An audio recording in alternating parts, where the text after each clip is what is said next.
నిలబడి ఒక వెన్నుముక కలిగినటువంటి దేశాన్ని అమెరికా తయారు చేసిన ఆధునిక ఆయుధాలని ఏమీ కాకుండా ఒక మొనగాడుగా ఈరోజు ఇరాన్ నిలబడి ప్రపంచానికి మీద అమెరికా ఇజ్రాయిల్ కలిపి దాడి చేసిన తర్వాత ప్రపంచం అంతా చాలా ఆర్థికపరమైనటువంటి ఇబ్బందులకు గురైన సంగతి మనందరికీ తెలుసు. ఇరాన్ మీద ఏకపక్షంగా అమెరికా ఇజ్రాయెల్ రెండు దాడి చేసి ఈ రోజున ఆ యుద్ధం నుంచి ఎలా బయటపడాలా అనే దానికి సంబంధించి తంటాలు పడతా ఉన్నారు. మరో పక్కన ఇరాన్ హర్ముజ్ జలసంధిని దిగ్బంధనం చేయడంతో ప్రపంచానికి ముడి చమురు సరఫరా దాదాపు 25% సరఫరా ఆ జలసంధి నుంచే జరుగుతున్న నేపథ్యంలో ప్రపంచమంతా కూడా ముడి చమురు లభించక చాలా ఇబ్బందులకు గురై పెట్రోలియం ఉత్పత్తుల ధరలు పెరగడమే కాదు, దానివలన ఇతర నిత్యావసర సరుకుల ధరలు, ఆఖరికి ఎరువులు కూడా ధరలు పెరిగేటటువంటి లభ్యత లేనటువంటి ఒక పరిస్థితికి ప్రపంచం అంతా నెట్టబడినటువంటి నేపథ్యంలోని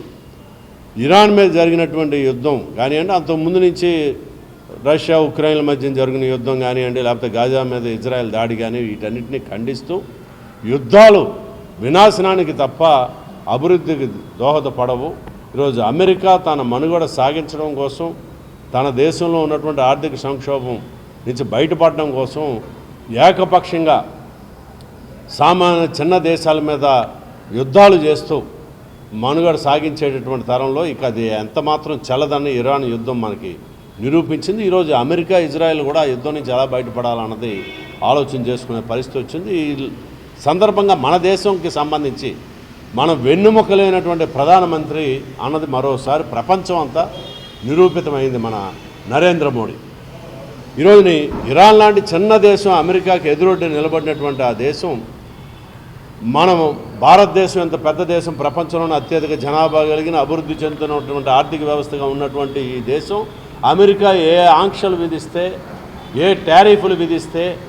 అమెరికా కూర్చోమంటే కూర్చొని, నిలబడమంటే నిలబడి, నువ్వు ఎవరి దగ్గర చమురు కొనాలి, ఎవరి దగ్గర కొనకూడదు, ఎన్నాళ్ళు కొనాలి, ఏ ధరతో కొనాలన్నది వాళ్ళు నిర్దేశిస్తే వాటన్నిటిని అమలు జరిపి నిస్సిగ్గుగా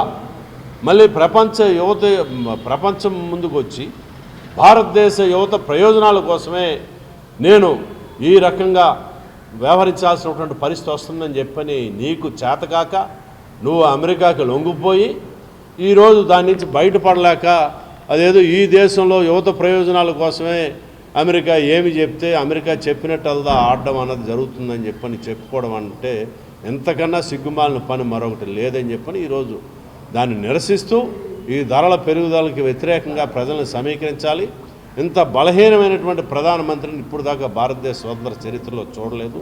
ఇటువంటి ప్రధానమంత్రి నరేంద్ర మోడీ ఇంకా ఆ స్థానంలో కొనసాగేటటువంటి అన్ని రకాల హక్కులు కోల్పోయిన నేపథ్యంలో అతన్ని ఆ ప్రధానమంత్రి స్థానం నుంచి తప్పించడానికి కావాల్సినటువంటి పద్ధతుల్లో